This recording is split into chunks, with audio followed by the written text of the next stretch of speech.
eso no quiere decir que ese análisis suponga que aquello que él está describiendo deba hacerse. ¿Por qué? Porque posiblemente ese biólogo, ese científico desconoce las cuestiones de ética, del deber ser. No todo lo que es potencialmente posible de hacerse o de posibilidad de hacerse debe hacerse. Es decir, entonces yo creo que aquí viene una cuestión fundamental, que es la cuestión de cómo educar de una manera integral, cómo educar de una manera en que esos factores realmente formen parte a la persona, a lo que esta persona es realmente.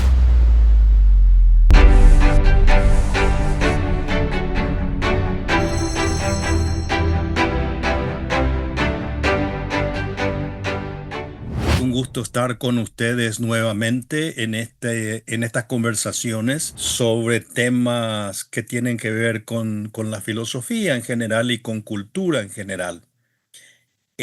Hoy voy a tomar un tema que yo los había tratado en mi libro Filosofía para tiempos misteriosos, y sobre el tema de qué es la filosofía. Habida cuenta que mucha gente me ha preguntado realmente cuál es la relevancia de la filosofía y la relevancia de la filosofía en nuestra época. Y evidentemente estamos aquí, sobre todo yo estoy en el hemisferio norte, donde comienzan los cursos de universidad, iniciándose el año lectivo en agosto. Y antes de continuar, les sugeriría si pueden suscribirse a este canal y también poner algunos likes para que nos ayude en su promoción. Comencemos entonces con una suerte de imagen o de escenario imaginario.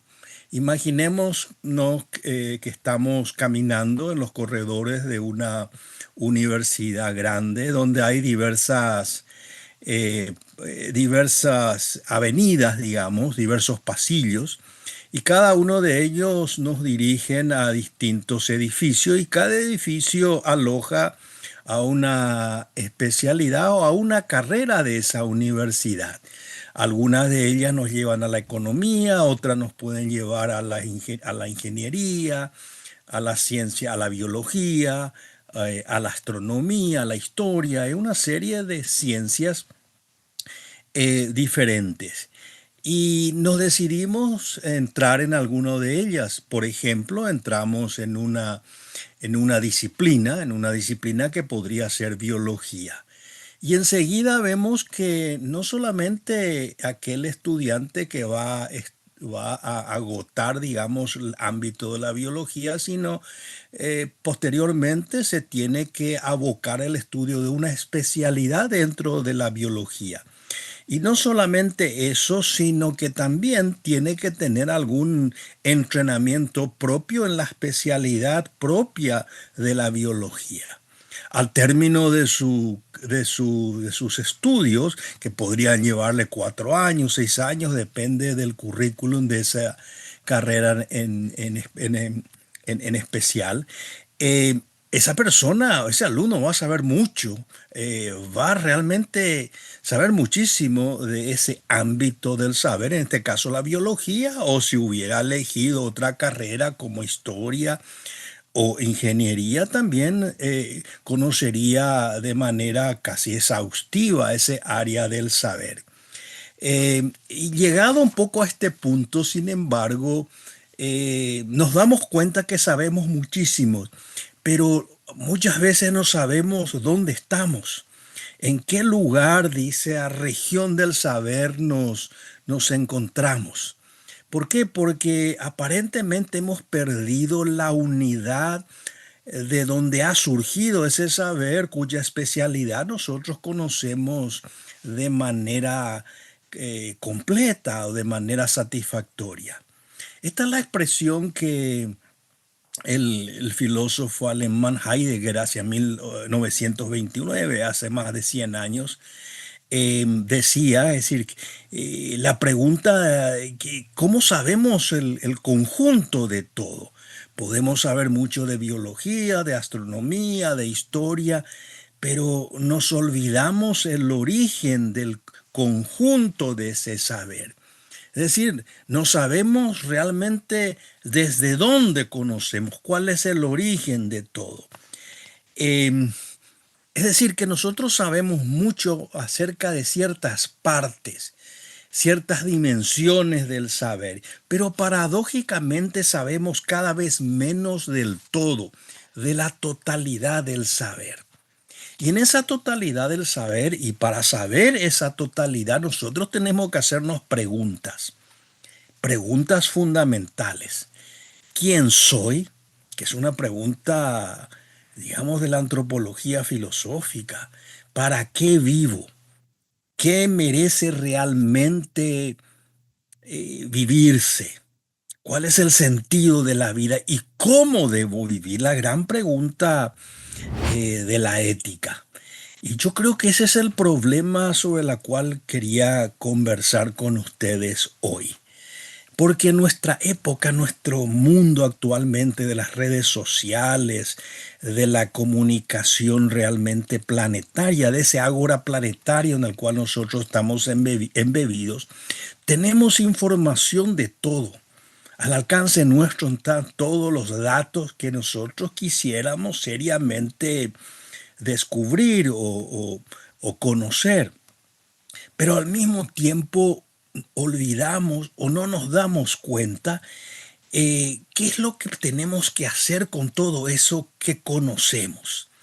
¿Cuál es el para qué de ese cúmulo de datos que nosotros conocemos? Y lo que es más, ¿qué es eso que nosotros llamamos como conocimiento?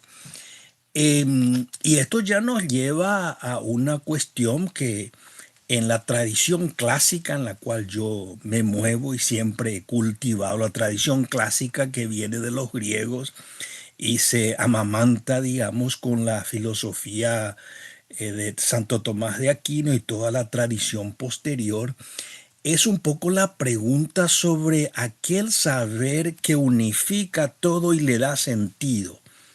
Y para ello nosotros tenemos que ordenar ese caleidoscopio, esa fragmentación del saber que en sí mismo tiene una enorme utilidad. Y eso es lo que Tomás de Aquino llama el oficio del sabio. El oficio de aquel que está buscando las raíces de todas las cosas y ver un poco la unión o la unidad de la cual surgen esas disciplinas, esas especialidades, como había mencionado anteriormente. Y para ello tenemos que hacer distinciones, distinciones para saber, para tener esa sabiduría. Porque hay que entender que el tener información no supone conocer. Uno puede tener información acerca de cualquier ámbito de la realidad hoy. Lo que no quiere decir que uno sepa cómo ciertos elementos de la información que recibe trabajan internamente en ese saber. Yo puedo tener una información de cuáles son los elementos que uno tiene que mirar en el diagnóstico de una enfermedad. Es una información.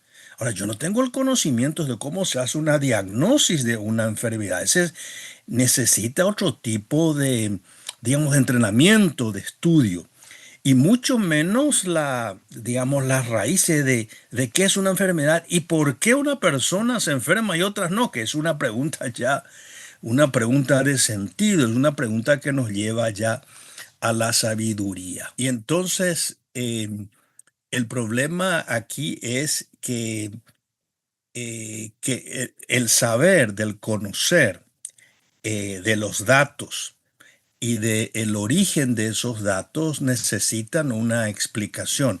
No es suficiente conocer los elementos, qué sé yo, que conforman un teléfono y cómo se arma ese teléfono, sino también uno tiene que saber el por qué nosotros tenemos que usar o para qué, cuál es el sentido que tenemos con ese dispositivo que tenemos a nuestra disposición. Y es ahí donde viene una serie de distinciones que son realmente importantes dentro dentro de la filosofía.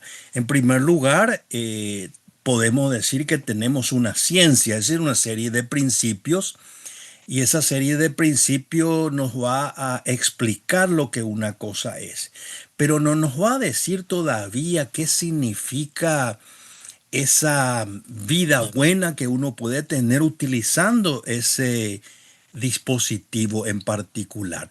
¿Para qué debemos utilizarla? Por ejemplo, es la pregunta que rebasa el ámbito de la ciencia, el ámbito explicativo, digamos, de un aparato tecnológico en ese caso. Entonces, llegamos al punto que tenemos que tener un conocimiento de causa, que es lo que comúnmente nosotros decimos como sabiduría. Sabiduría no como acumulación de conocimiento de algo, eso sería una enciclopedia, sino como el saber el origen de las cosas y el para qué de las cosas, el fin de las cosas. Para ello nosotros necesitamos ordenarla, es decir, hay un orden de la realidad. Y ese orden de realidad no es un inventado, no es inventado por nosotros, sino es algo que se nos da en la realidad misma. Y repito insistentemente, no quiere decir que una persona que tenga muchos conocimientos, muchos datos, incluso tenga un saber enciclopédico, sea una persona sabia. ¿Por qué? Porque puede repetir simplemente una clasificación de ciertos saberes, pero ignorar o dejar de lado las causas propias que han originado ese conocimiento, por lo tanto necesita algo que le guíe. Y eso que guía en ese mundo enciclopédico, en ese bombardeo de conocimiento, es una suerte de brújula, es una suerte de guía. Y esa guía es fundamentalmente lo que en la tradición clásica nosotros decimos es la razón. No solamente la razón intelectual, como vamos a ver, sino también la razón del actuar, de nuestro querer, de nuestra voluntad. Y entonces llega a lo que me había referido anteriormente, ese ordenamiento de las cosas que nosotros queremos conocer. Lo propio del sabio es ordenar, como había mencionado antes. Ahora, ¿qué significa ese orden? Significa que en la realidad con la cual nos topamos, en la cual existimos, existen jerarquías. Y las jerarquías se pueden clasificar o se han clasificado desde antiguo. Esto se remonta ya a la filosofía clásica griega, Aristóteles, el que formula por primera vez y desarrolla esto, Tomás de Aquino, muy bien, en 4 órdenes de realidad. El primer orden es el orden de la realidad misma, que se refiere a las cosas, los objetos, las realidades que existen en nuestro mundo y que no dependen de nosotros, sino que nosotros de alguna manera las descubrimos. La materia, la naturaleza física, el cuerpo humano, los organismos, es decir, una serie de seres que están ahí, que nosotros no los inventamos, sino nos encontramos con ellos, nos topamos con ellos y tratamos de descubrir qué es lo que son. Entonces, la ciencia va a elaborar una serie de principios y de métodos para conocer estas cosas que están en la realidad, que están, digamos, en ese primer orden de conocimiento. Pero no nos podemos detenernos ahí, sino que existe otro orden. Y ese otro orden es el orden de la razón misma, es decir, la facultad que nosotros tenemos como seres humanos para conocer ese orden que nosotros llamamos el orden de la razón. Y entonces tenemos que estudiar cómo funciona ese orden. Y allí tenemos el estudio de la lógica, es decir, cómo ese proceso de razonamiento podemos elaborarlo nosotros a partir de lo que vemos, lo que percibimos, después viene la aprehensión de ciertas realidades, la conceptualización, juicios, razonamientos, etcétera. Y ahí elaboramos toda una argumentación de orden científico y también se eleva a un orden metafísico, un orden no solamente físico, sino metafísico. Y viene una serie de afirmaciones y de expresiones que son muy ricas dentro de la tradición clásica, que nos hablan de qué significa opinión, de qué significa evidencia, cuáles son los razonamientos lógicos y cuáles son los razonamientos erróneos, las falacias. Entonces yo es en ese orden de la razón, yo me voy cultivando, la persona se va cultivando para conocer bien lo que las cosas son. Y entonces vivimos paradójicamente nuestra época, y ahí puedo hacer una pequeña digresión, en donde muchas veces tenemos una varaunda, una gran cantidad de información, una gran cantidad de datos, pero muchas veces no tenemos el conocimiento de cómo entenderlas racionalmente. A veces ni siquiera nos damos cuenta de qué es lo que significa la razón misma, ni cómo opera esta razón. Eh, y así viene toda la parafernalia, digo yo, de las redes sociales, que muchas veces intercambiamos no argumentos entre personas, es decir, argumentaciones donde uno puede demostrar algo o mostrar algo, sino simplemente indignación recíprocas que no son argumentativas, que son simplemente descalificaciones. ¿Y por qué? Porque ese orden de la razón no ha sido entrenado, no ha sido educado, y entonces orden de la realidad también es muchas veces inventado. La realidad es cualquier cosa que una persona siente en un momento, etcétera. Y entonces se diluye lo más noble que tiene la persona humana, que es fundamentalmente la palabra, el logos. Pero ese orden que habíamos visto no se queda solamente en el orden lógico y en el orden de la realidad, sino también está en el orden de la voluntad, en el orden o la disposición que uno tiene de hacer aquello que es bueno, hacer aquello que es bueno. ¿Y es bueno para quién? Y para la persona. La persona, y aquí viene una serie de observaciones que uno puede hacer sobre este tema. Es decir, una persona puede tener un orden lógico, pero no necesariamente la disposición moral. Una persona puede conocer mucho de la realidad, puede ser un buen astrónomo, pero su voluntad de hacer el bien a lo mejor no está educada. Y entonces podemos tener la contradicción en algunas personas que pueden ser personas que conocen mucho, pero moralmente de una calidad muy discutible. ¿Por qué? Porque ese tercer orden no ha sido educado, y el tercer orden, el orden de la voluntad, exige educarse a través de las disposiciones propias del ser humano, que se ha llamado siempre las virtudes.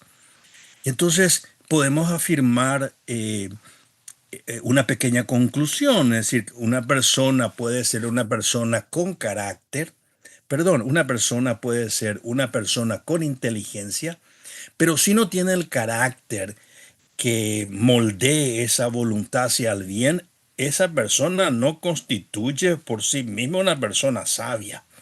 Eso es imposible. Entonces, por eso uno puede darse cuenta de las grandes inmoralidades que han cometido personas con mucho conocimiento, con muchos datos, muy inteligente, etcétera. ¿Por qué? Porque no hubo una integridad entre ese orden de la razón o el orden de la realidad y el orden de la voluntad.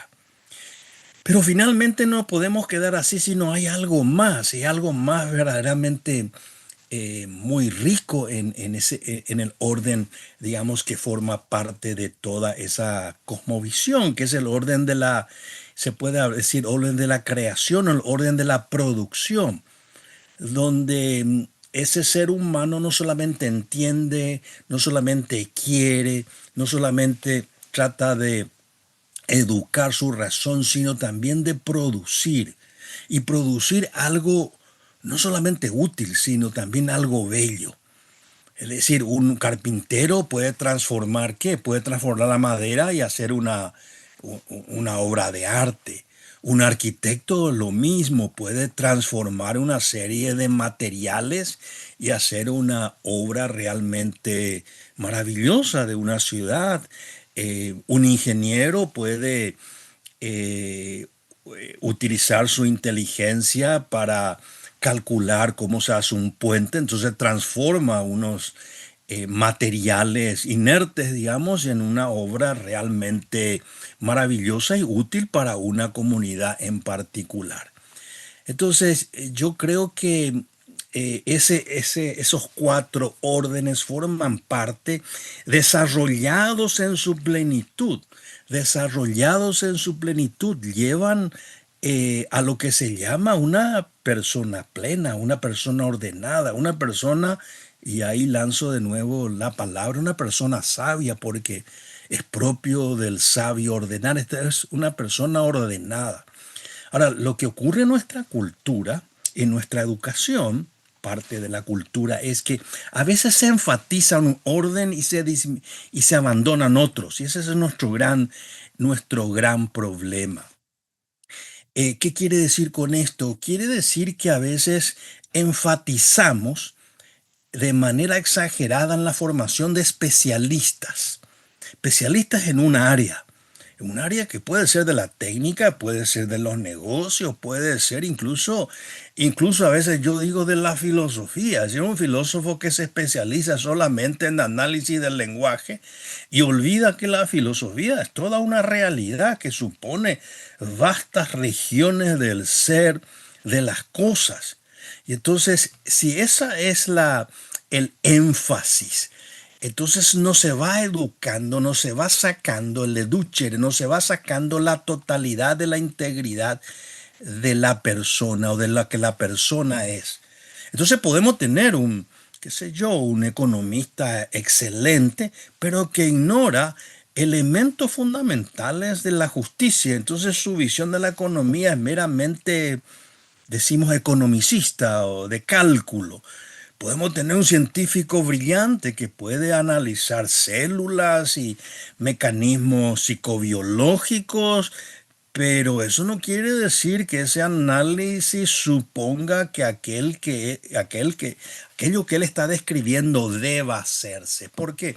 Porque posiblemente ese biólogo, ese científico desconoce cuestiones de ética, del deber ser. No todo lo que es potencialmente posible de hacerse o de posibilidad de hacerse es moralmente debe hacerse. Es decir, entonces yo creo que aquí viene una cuestión fundamental, que es la cuestión de eh, cómo educar de una manera integral, cómo educar de una manera en que esos factores realmente formen parte a la persona, a lo que esta persona es realmente. Y preguntarnos a sí mismo, ¿qué clase de persona es la que estamos formando? Yo agregaría esa, esa persona, y no solamente eso, es decir, cómo nosotros nos estamos formando, cómo nosotros estamos teniendo esa conciencia de qué es lo que somos, o somos realmente conscientes de que no podemos ser personas educadas siendo meramente especialistas en un área. Y esa es un poco la tragedia, o yo diría el drama de la universidad contemporánea.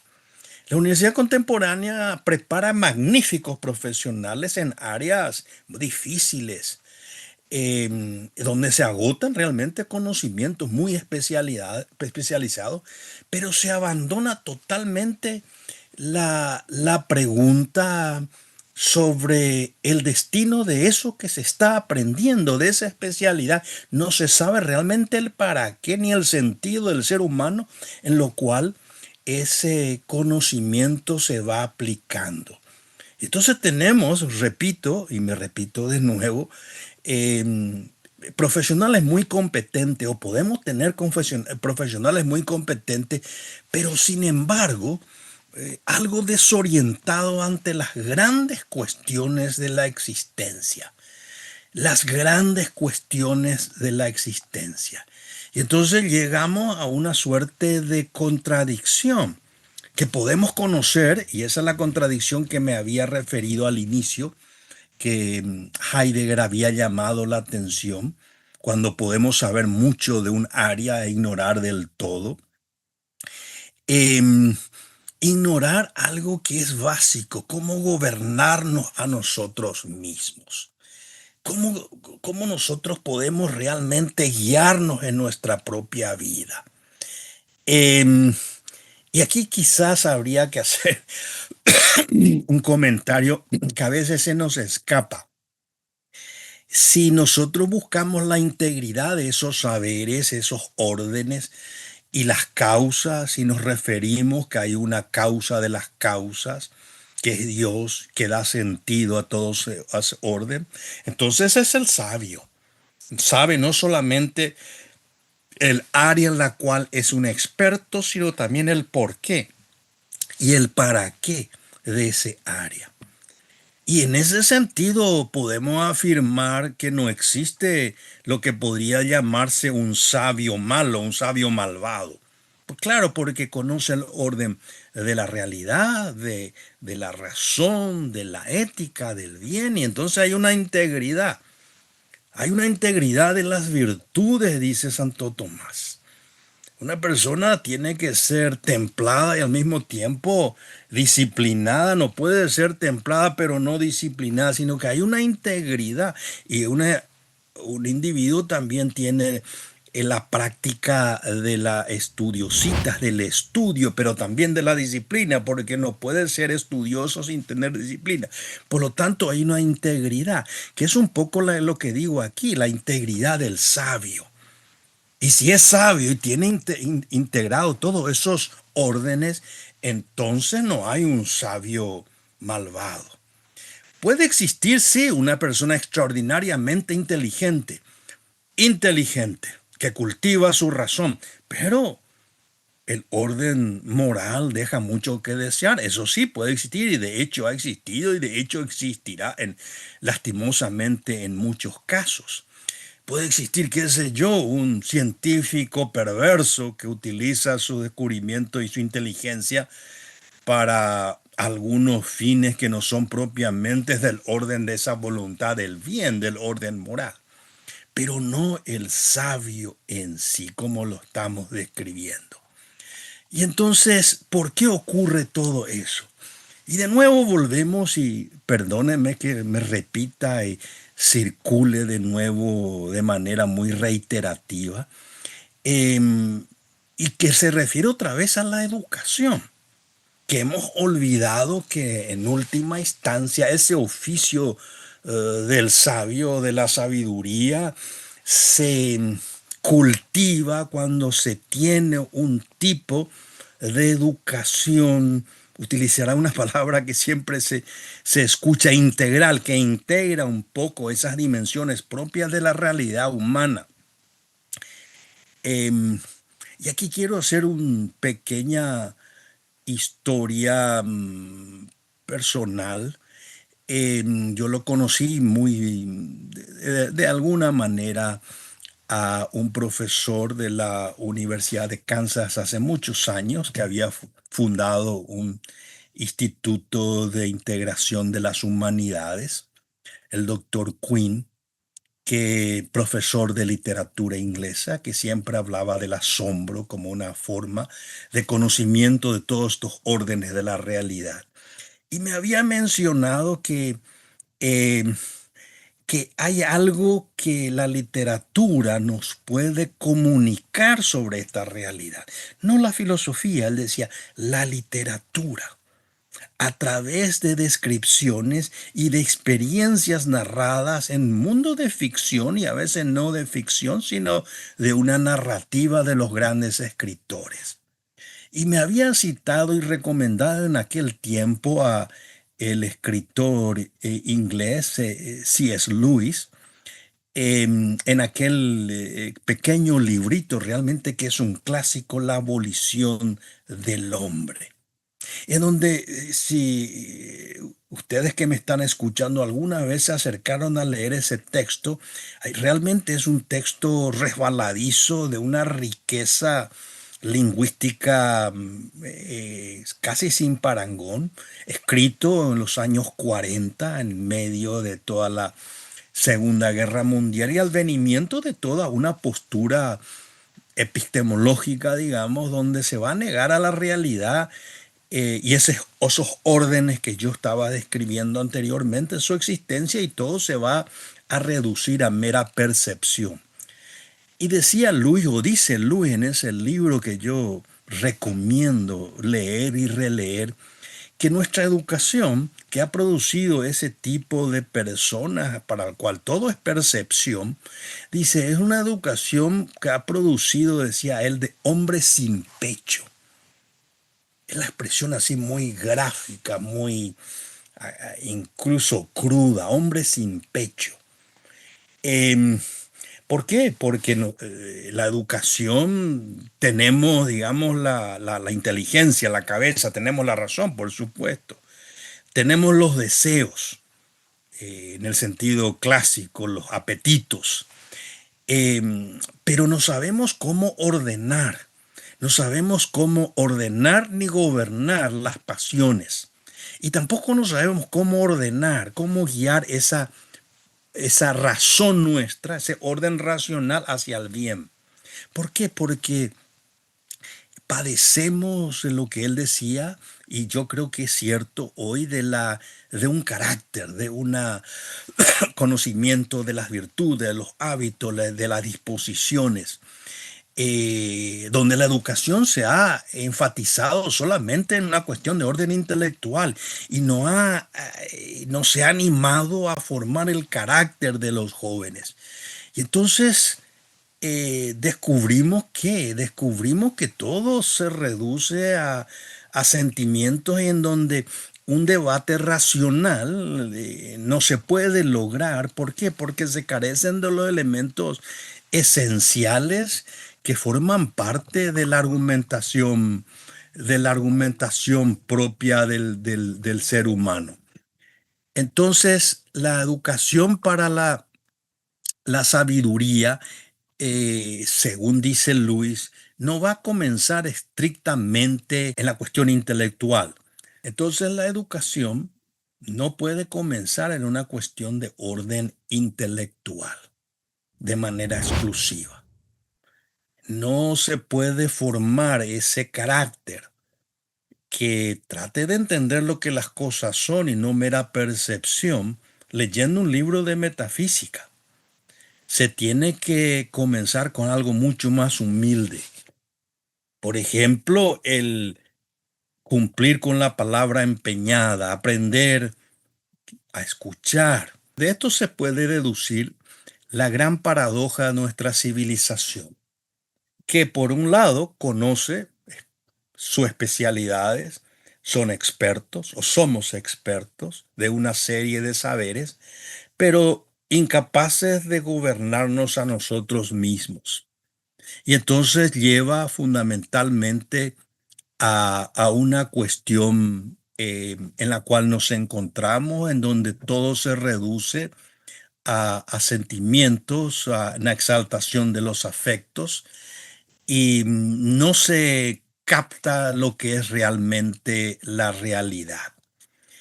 Em, y no se capta lo que es la realidad porque fundamentalmente estamos bombardeados por estas informaciones, estos datos, y en donde asistimos a lo que el mismo Luis decía, bueno, es la tiranía de lo efímero, donde la verdad es lo último que se ha dicho. Por lo tanto, no se cultiva nada que sea eterno, que tenga anclaje en lo eterno. Y entonces se absorbe una realidad que es una realidad que quizás de alguna manera nos dé cierto goce, eso es cierto, pero dar cierto goce como uno puede comer una, como a veces se dice, una comida chatarra, no un manjar, donde realmente uno saborea algo que es permanente. Entonces, ¿cuál sería la salida de esto? Y yo creo que hay que regresar a lo que dijimos al inicio. Al inicio, cuando había hecho la descripción de esa persona que entra a una universidad y donde existen una serie de caminos, y esos caminos llevan a diversos saberes, y esos saberes son fragmentarios, son inconexos, no están conectados entre sí. Y se necesita algo que es como que es el fundamento de todo eso, una suerte, ya dije una vez, una suerte de brújula que guíe eso, y eso es lo que desde antiguo se ha llamado la filosofía o la sabiduría. La sabiduría, ¿por qué? Porque precisamente es lo que unifica toda esa serie de saberes separados y los conecta dándole un sentido. Y entonces nosotros tenemos un saber científico, tenemos un saber filosófico, tenemos la ética, tenemos la política, también tenemos la técnica, pero la técnica nunca va a ser sustituto de esa capacidad humana de conocer la realidad.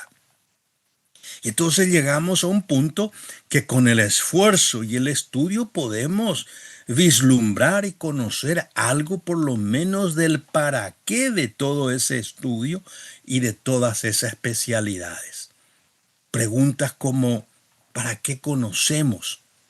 ¿O por qué producimos ciertas obras, no solamente tecnológicas, sino de arte? ¿Por qué progresamos? ¿Qué es el progreso? ¿O para qué vivimos? Esas son preguntas fundamentales de la sabiduría, son preguntas fundamentales de la filosofía. Y si vamos acumulando una serie de conocimientos y una tradición en la cual podemos amamantarnos en esa sabiduría, realmente la persona va teniendo los ingredientes propios para lograr una vida de plenitud y que es una vida que merece la pena vivírsela, de una persona que realmente uno quiere llegar a ser y tiene la posibilidad de ese llegar a ser. Y eso es lo que de manera muy genérica nosotros llamamos filosofía. Y con esto quiero terminar esta quizás un poco densa explicación sobre estos saberes y que yo creo que valen la pena intentarlos. Y hay una serie de textos desde el inicio hasta nuestro tiempo que guían a una persona, a un estudiante realmente, sí, a especializarse en un área, pero nunca perder la unidad de origen de todo eso. Porque en la unidad de origen de todo eso está el sentido de esa persona que busca un sentido para su vida, porque de nada sirve dominar todo el mundo si uno, como dice el Evangelio, pierde su alma. Les agradezco infinitamente y los espero nuevamente el próximo encuentro de Razón y Misterio. Muchas gracias.